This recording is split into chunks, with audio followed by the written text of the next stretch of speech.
一周过去，来和我一起看一看有哪些有用、有意思的软件项目和科技新闻吧。文字是我们每天上网的时候都能遇到的，尤其是在图片和视频里，经常会有长相不同的字体，但这些字体并不是凭空产生的，它们都是有人设计出来的，并且设计者会拥有字体的版权，拿来做设计、做视频或做其他商业内容，很可能会有被告上法院的风险。所以在用到字体的场景，最好直接使用免费可商用的字体，去除隐患。建议收藏本视频，早晚用得到。我平时用的最多、最喜欢的，其实是各家手机厂商定制的字体，因为手机厂商财大气粗，并且是要用在手机系统里的，所以一般设计都非常考究好看，并且很多都可以商用。比如华为的 HarmonyOS Sense、小米的米 Sense、vivo 的 vivo Sense、OPPO 的 OPPO Sense 都非常棒。不过他们一般都会比较正式，如果你想要更多不同的商用字体，可以到 Moken 网，这是一个专门分享可商用字体的网站，足足有677款，绝对能满足各种需求了。1. 智源灵犀 X1， 百大 UP 主野生钢铁侠指挥军的创业项目开源了。这是一个人形机器人项目，包括所有的软件、硬件、图纸、代码、文档均已开源，资料总大小超过 1.2GB， 有想要自己做机器人的，可以拿来模仿或者做参考资料。2. Self LLM， 这是一份开源大模型使用指南，目的是教会你如何基于 Linux 环境快速部署和微调开源大模型，是一个更适合中国宝宝的教程。3. GoGoGo， 这是一个基于 Android 调试 API 实现的虚拟定位工具，把它安装到手机上，可以任意修改手机 GPS 定位的位置，修改之后，手机软件获取到的定位也会改变，感兴趣的可以试一下。1. 骁龙8至尊版2024年10月22日，高通发布了骁龙8至尊版芯片，该芯片首次在移动平台采用了全新的高通自研 Oryon 架构 CPU， 和上一代相比，单核性能提升 40%， 多核性能提升 42%， 功耗降低 40%， GPU 和 NPU 也都有了巨大的提升。根据各方媒体的测评，此次的骁龙8至尊版确实在日用和游戏场景表现优秀，目前多家手机厂商已经宣布搭载此芯片。2. 手机，最近手机厂商开的发布会特别多，我给大家简单总结一下。2024年10月22日，华为召开原生鸿蒙之夜，正式发布了原生鸿蒙 HarmonyOS 5，并推出了 Nova 13系列手机，该手机搭载了麒麟8000芯片，根据极客湾的数据，综合性能约等于骁龙855。2024年10月24日 ，OPPO 召开新品发布会，发布了 OPPO Find X8 系列旗舰手机，搭载了潮汐引擎和天玑9400芯片。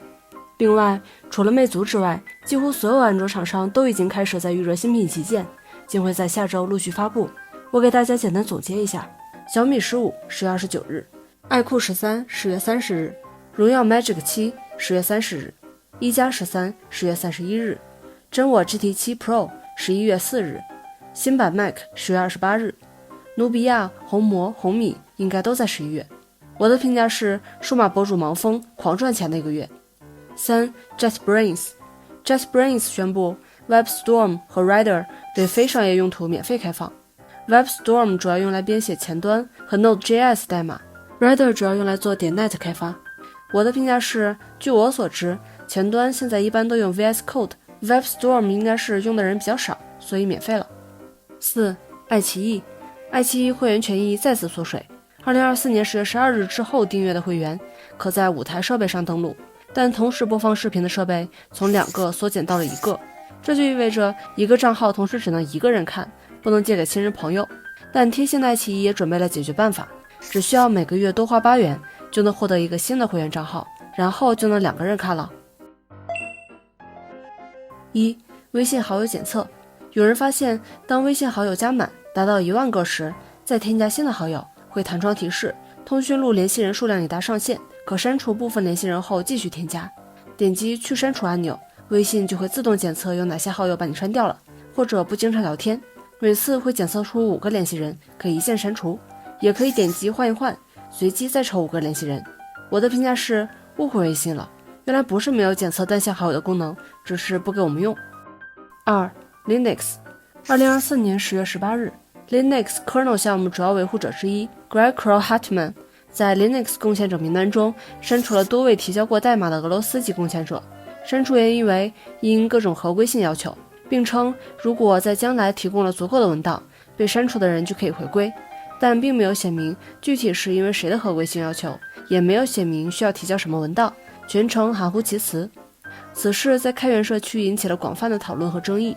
随后 Linux 的开发者林纳斯托瓦兹对争议进行了回应，回应原文和译文我会放在公屏上，下边我用自己的理解给大家解读一下。把俄罗斯开发者删掉这件事我知道，并且原因也是很明确的，因为俄罗斯被包括美国在内的多股势力制裁，自从把他们删掉之后，很多人来反对，我认为这些人都是俄罗斯的水军，已经改过的东西不可能再改回去。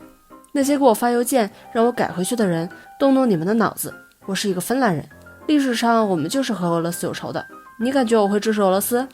林纳斯的回复引起了更多人的不满，认为 Linux 项目组因为政治原因移除俄罗斯开发者的行为已经严重背离了开源精神，动摇了自由软件的根基和信仰。其中一位被移出名单的开发者 Serge Samin 发出了一封万字告别信，表达了自己的难以置信和痛苦，同时向 Linux 社区告别。我的评价是，有请双方辩手就位，讨论一下国产自主到底重不重要。3. ARM。 根据彭博社的报道，芯片设计公司 ARM 因为合同违约的原因，正在取消他们和高通之间的芯片设计许可协议。许可被取消后，高通将无法再按照 ARM 标准设计芯片。目前 ARM 已经向高通发出取消许可的60天通知。高通发言人回应称，这是 ARM 的一贯做法，更多毫无根据的威胁意在强行压迫长期合作伙伴，干扰我们性能领先的 CPU 产品。4. 小米。根据网友的爆料，小米手机又一条解锁途径被堵死，外区的小米账户将无法再解锁国行的小米手机。6. vivo。 本周 vivo X200 系列正式发售，但很多用户拿到手机后发现 X200 Pro 系列在拍照时会有明显的眩光，而此前的测评媒体没有一个人提及，此事引发众多网友的不满，多家媒体迫于压力道歉。根据影视飓风的分析，拍照旗舰手机在特定角度出现眩光是广泛现象，但是 vivo X200 Pro 是其中角度最大最明显的。随后 vivo 高管发布道歉，并承诺会采取多种手段解决此问题。前面提到的林纳斯托瓦兹是当今最出名、影响力最大的程序员之一，他编写和维护了知名的操作系统 Linux 和程序员几乎离不开的软件 Git， 这两个项目深深地改变了世界。他们均是因为林纳斯托瓦兹不满其他软件不能免费和商用从而编写的，其中 Linux 的名字就是由林纳斯前半部分加上 Unix 组成的。正因为有这么大的影响力，是很多程序员的偶像，所以他这次的发言才会引起很多人的不满、失望和开源信仰的崩塌。以上就是本期视频的全部内容，我是玄力99，我们下期再见吧。